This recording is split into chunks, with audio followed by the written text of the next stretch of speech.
जय गुरु जी। सत्संग bye Jaya aunty on 4 दिसंबर 2014।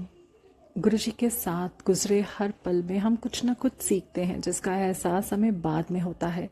कुछ समय बाद स्थिति ये होती है कि हम अपने कल और आज के व्यवहार और विचार में काफ़ी बदलाव महसूस करते हैं, और यही है सत्संग का सबसे बड़ा फायदा। धीरे धीरे अंदर की नफरत या क्रोध को संगत के प्यार की ऊर्जा क्षीण कर देती है। हमें धीरज और बुरी बातों को इग्नोर करना आने लगता है। हर सत्संग में गुरु जी की ब्लेसिंग्स तो मिलती ही है, साथ ही हम ज्यादा व्यावहारिक होते जाते हैं। पिछले सत्संग में मैंने इस बात का जिक्र किया था कि गुरु जी हमें वही दिखाते हैं जो वो सबके सामने लाना चाहते हैं, वरना सृष्टि के मालिक को कुछ भी हमें दिखाने और बताने की जरूरत नहीं है।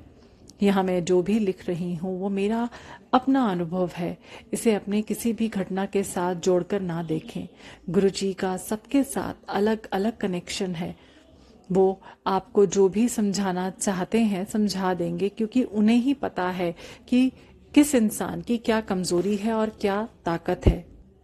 गुरु जी के सख्त प्रोटेक्शन में मेरे पिछले 10 महीने गुजरे हैं। मुझे ऐसा महसूस होता रहा कि मुझे एक शिशु की तरह गुरुजी बड़ा कर रहे हैं, और ज्यादातर मेरा हाउस अरेस्ट ही रहा। और या फिर जहां भी मैं जाती कोई ना कोई संगत या शिव भक्त अनजाने में ही मेरे साथ होता।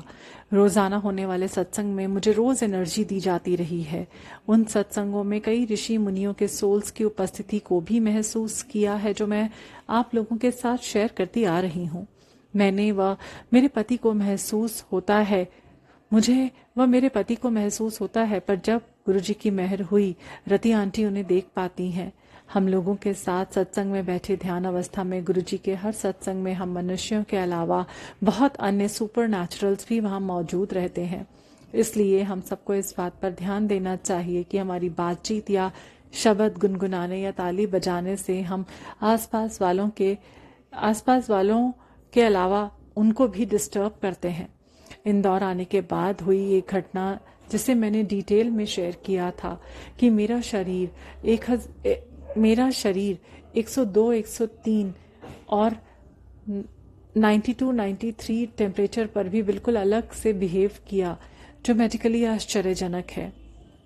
कुछ 10-15 दिन पहले मैंने अपने बेटे पर और हम पर गुरुजी की मेहर की बात को शेयर किया था कि उसके 1 या 2 दिन बाद मैंने आधी रात के बाद किसी समय अचानक महसूस किया कि मेरा बेटा मेरे दोनों पांव के अंगूठों को पकड़ा हुआ है, और तेज एनर्जी सा मुझसे कुछ निकल कर गया उसमें।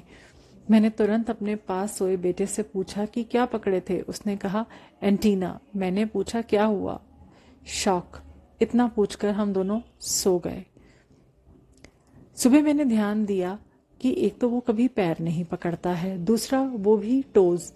फिर इस घटना के अगले ही पल मैंने आंख खोली थी तो वो लेटा हुआ ही दिखा था। फिर सारा जवाब भी कॉन्फिडेंस के साथ दिया था, किसी सोए बच्चे का नहीं था। अगले दिन मैं किसी संगत से इस पर बात करना चाह रही थी, पर वो हो नहीं पाया। तभी फेसबुक पर अशोक अंकल का सत्संग पड़ा, जिसमें वो हॉस्पिटल और मंदिर दोनों जगह एक ही समय में मौजूद होते हैं। इसके पहले मैंने अनेक ऐसे सत्संग सुने हैं जिसमें उन व्यक्तियों को मंदिर में बहुतों बार अलग अलग लोगों ने देखा है, जो इस संसार को छोड़ चुके हैं। कुछ घंटे बाद मेरी बात रति आंटी से होती है।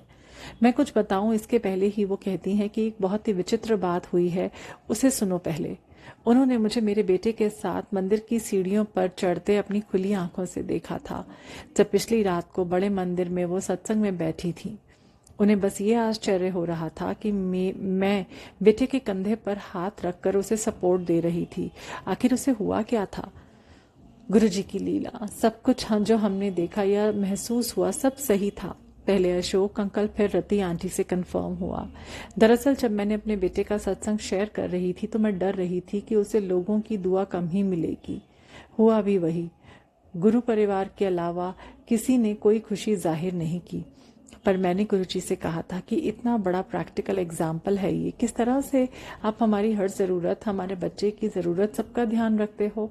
मैं ये संगत के साथ शेयर कैसे ना करूं, फिर आप ही तो हो हमारी रक्षा के लिए।